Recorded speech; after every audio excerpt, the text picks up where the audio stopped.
Hi, I'm so happy you're here. Welcome to the Let's Keep Moving with Risha podcast. This is Risha. I'm a motivational speaker, content creator, and I love talking about things that will help you keep moving in your life, especially on areas like your life, mental health, love, growth, and everything in between. So if you're ready, let's keep moving. Hello, friends. I know I do not have the best setup today. Actually, I've been feeling sick or under the weather the past week. So, ang hirap talaga na mag-compose ng sarili mo and also the work that you're doing when you're not feeling well. And in fairness, it's a reminder for me to really take care of my body talaga because I think I've been neglecting it for the past few months kasi lagi ako nagkakasakit.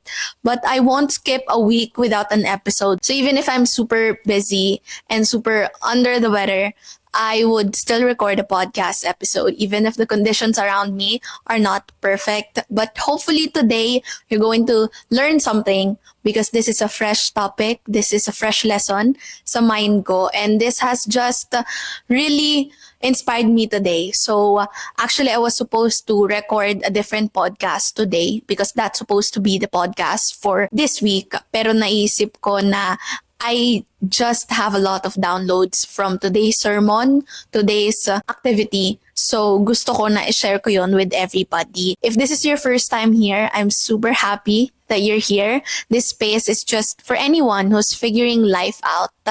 And to be honest, today I want to talk to the one who's been playing it safe lately, the one who feels the nudge or that little call to grow, to do more, to be more, but also feels terrified by the thought of going out of his or her comfort zone. Because that's been our topic kanina. After ng church, I attended the fellowship. So kasama ko yung mga kasama ko sa church, 4 kami. I was with Jurens, Jael, and Jarl. And it's different when a conversation or when you're in a conversation where it's rooted in honesty, authenticity, and love for God. And iba yung flow of conversation pag ganon. So yung sermon kanina was the story of Peter nung nagpunta siya outside of his comfort zone or when he stepped out of the boat. You probably already know that story of Peter where Peter sees Jesus walking on water. And in this moment or in this season of faith, ang sabi niya, Lord, if it's really you, tell me to come. And that's when Jesus, Lord, said, come. Even with so much uncertainty, he stepped out of the boat. And for a moment, he was able to walk on water. Not because perfect siya, not because he has it all figured out at the time, but because he had the courage to move when Jesus said, come. But allow me to pause here because I think many of us are stuck in that moment right before the step, right before going out of the boat. And that's been my biggest download today. We see the storm, we see the reality of life, we get distracted, we feel the wind. We know Jesus is there even if there's a storm. But we're still so afraid to take the step because the boat, even if it's not working anymore, because it's your comfort zone, it feels familiar, di ba? Because safety can be so convincing. At least in the boat, we know what to expect. At least when we're safe, we won't be hurt, we won't be afraid. It's just still. And when you want to grow, alam natin yung idea na, of course, you have to step out of your comfort zone.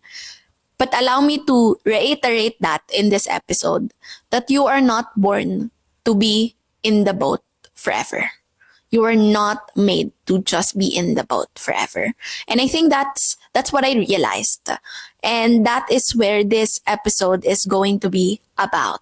So if you've been feeling stuck the past few weeks, if you've always wanted to make a decision, if you're in that season of going out of your comfort zone, but you are so afraid to make the next step, then allow this episode to be the episode that will help you discern what's for you or what's not for you. So if you're ready, without further ado, let's keep moving. It is so true that the boat is where comfort lives. but our calling lives on the water, on the waves of life. I think about all the times in my life when I stayed in the boat a little too long, when God was clearly asking me to move, showing me signs to move, to try something uncomfortable, to speak up, to do something, to forgive when I wanted to hold on to pride or ego, to start that thing I kept putting off for the longest time. I've always been allowing fear to keep me seated. And I kept telling myself na maybe next time na lang, maybe sa sunod na lang, maybe when I'm more equipped, maybe when I'm more ready, maybe when I feel more confident. And totoo naman talaga na dadating tayo sa season na mas mafe-feel natin na confident tayo, na mas may resources tayo, na mas ready tayo. But how sure are we na dadating tayo sa season na yon without us moving right now? And I remember a post of mine na what if that fear is stopping you from accepting or acquiring the blessings that God has already prepared for you? What if yun na pala yung blessing? What if yun na pala yung calling? What if yun na pala yung regalo, yung reward? But because you allowed fear to step in the way, you allowed doubt to step in the way, you missed it. And I saw so many people who kept saying na, well, if it's for me, it's for me. Well, if it's for me, kahit pa anong takot ko, para talaga sa akin yan. I know, I could meet you there. However, at the same time, we have to recognize that faith without works is dead. Our faith shouldn't be passive. I think we have to recognize the importance of obedience first, of going out of your comfort zone first, before the blessing. And not the idea of the blessing first, bago ang obedience. We have to move first, bago tayo magka-blessing, bago tayo i-reward, bago tayo i-bless. And I think namimiss yan ng mga tao. And nakakatuwa kasi kanina na-validate yung feelings ko, yung experience ko, yung worries ko the past few weeks. Kasi yung isa kong friend is na-experience din pala and we're in that same season. So I feel blessed that I'm not alone in this journey and that even my friends, even the people around me are also experiencing the same thing and that I'm not alone. And it's a great reminder. And I remember this one thing that my friend shared kanina na ayaw niyang masayang yung oras niya. Not because nagmamadali siya, but because alam niya na yung calling niya will keep calling him. So if alam niya na kinokall na siya ng calling niya or nandyan na yung calling niya, he'd rather move. He'd rather act on that calling and not waste any time. And it's a great mindset because sometimes akala natin ang delay ay nangyayari lang because of God's delay. But sometimes delay also comes from disobedience. And I think that's one of the things that I realized in kanina. Kaya nangyayari daw ang delay is because of two things. First is because it's a delay from God. Because it's not yet God's timing. And I recognize that. I honor that. I know that above everything else, it is still God's timing. But another thing that causes delay is because of our disobedience. Sometimes it's there. Sometimes the blessing is there already. But we did something. We made a mistake. We disobeyed. And what I've learned today is that readiness doesn't come before the step. It comes after. You get ready while you're walking. You get ready when you are doing the move. You grow after your move. You don't grow before the move. You grow after it. And God's power meets you on the water, not in your comfort zone, not in the comfort of your routine. Believe me when I say that there are versions of you haven't even met yet. Because they only come alive when you say yes to the scary things. They only come alive when you say yes to things that scare you. When you stop waiting for the fear to disappear and choose to move with it. Because hindi naman mawawala yung fear. Fear doesn't always go away just because we want it to go away. But obedience helps for you to walk through it. Sometimes, kasi the boat isn't just your job or your schedule or your home. Sometimes identity mo din. Sometimes comfort mo yung akala mo ikaw pero hindi na pala dapat. The version of you that's used to playing small, the version of you that stays quiet because you don't want to be too much, you don't want to be too loud, you don't want to be too powerful, the version of you that's used to overthinking, The version of you that's used to doubting, the version of you that's used to just shrinking his or her light back, the version of you has a seat on that boat, for sure. Pero yung real na ikaw, yung potential mo, the version of you that God created is walking on water, is taking risks, is going out of his or her comfort zone. And here's what's even more beautiful about Peter's story. Even when he started shrinking, kasi he slowly shrank, kasi na-distract siya sa reality, Jesus reached out and caught him. Hindi sinabi ni Lord na, "See, I told you, don't try. See? Ba't kasi sinubukan mo pa? Sabi ko naman sa'yo, huwag ka nang lumakad sa water." Hindi naman yon sinabi ni Lord. He simply caught him. Because stepping out in faith doesn't require perfection. It just requires trust. It just requires faith. Sabi ko nga, super quick lang ng episode na to. I don't even know kung gaano siya katagal, but I'm just speaking from my heart and from all the downloads that I've learned today. And maybe this episode is God speaking to you that He is not asking you to succeed instantly. He's just asking you to try. He's just asking you to trust, to step, kahit isang step lang, to move, to stop praying for a sign, to stop praying for the strength to just come to you. But He wanted you to move. He wanted you to start walking. Hindi ko alam kung nasa ang boat kayo ngayon. I don't know what boat you are right now. Maybe ito yung relationship nyo, a relationship that's keeping you stuck. Maybe it's the job that just pays the bill, but it drains your energy, drains your soul. Maybe it's the dream that is always being delayed because you're so afraid to fail. Maybe it's the version of your life that everyone else is comfortable with, but deep down you know you're called to do more. You know you're called to be more. And whatever that is, whatever that boat is for you in this season, let me gently remind you that you won't walk on water until you step out. And yes, the water is messy. The water is scary. The water is unpredictable. It's unstable. It's going to stretch you. It will stretch you. But it's also where your boldest prayers are waiting to be answered. It's also where the things that you've been praying for are going to be answered. It's where growth lives. It's where new beginnings start.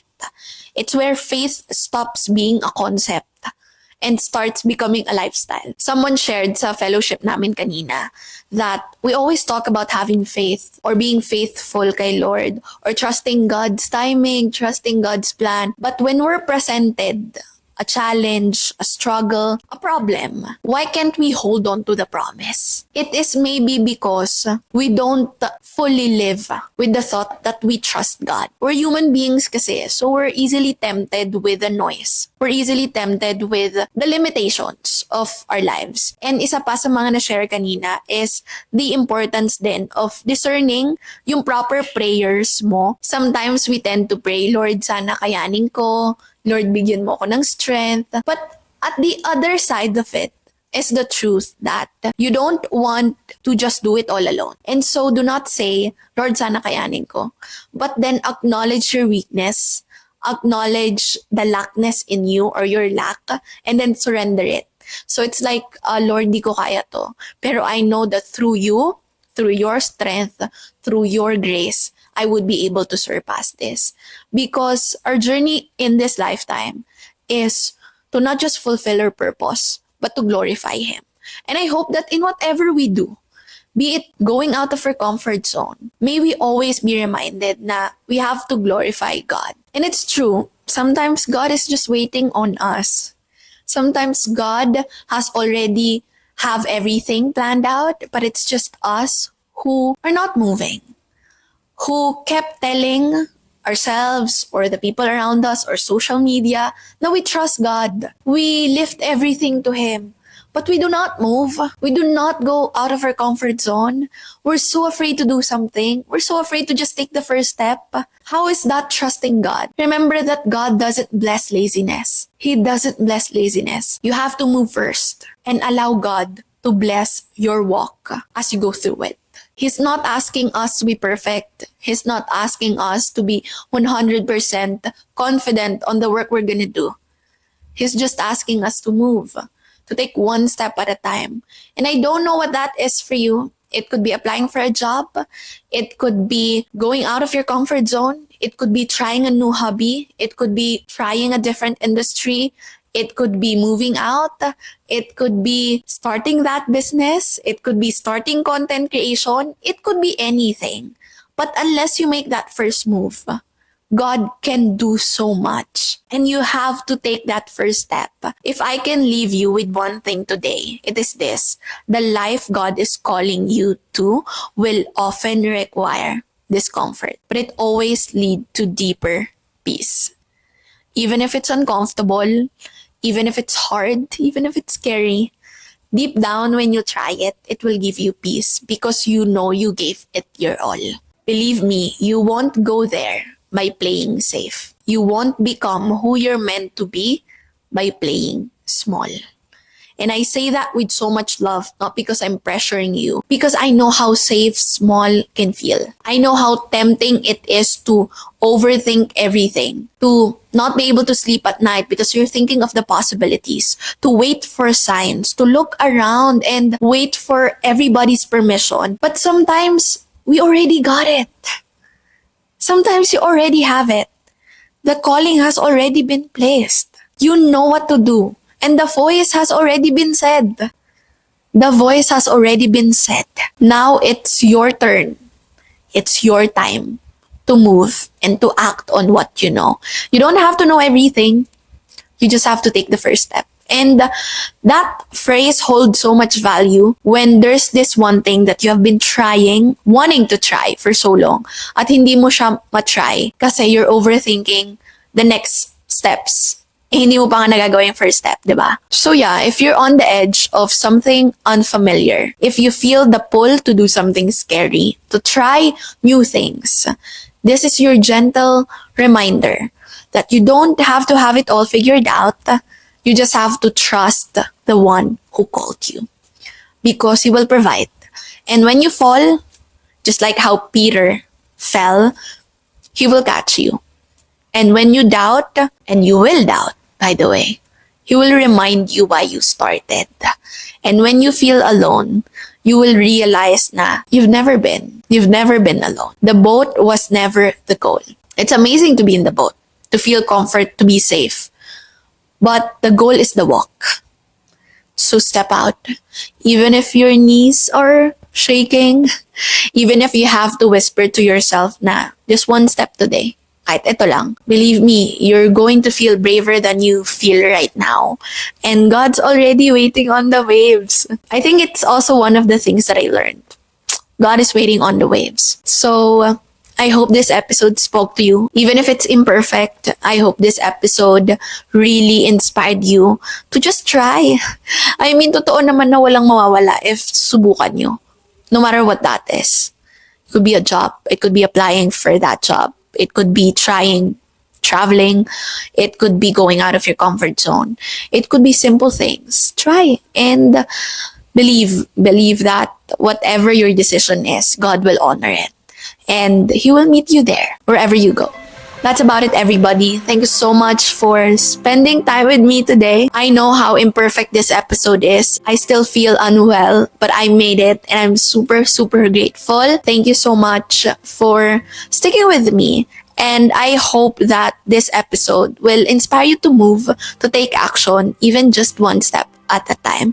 Share your takeaways on the comments, on the Q&As. And for the poll naman, have you been doubting yourself lately? I'd love to hear your thoughts. Please share this with a friend. Share this on social media. Maybe you also have a friend who have been feeling a little off lately. Someone who has been doubting himself. Someone who wants to try new things but so afraid to try or to take that first step. Then please share this with them. Again, this has been your friend and your host, Risha. Please pray for my health. Know that I'm grateful for you. I've always been. And I'm rooting for you. I'm rooting for you big time. I'll see you soon. And until then, don't forget to always keep moving. Bye!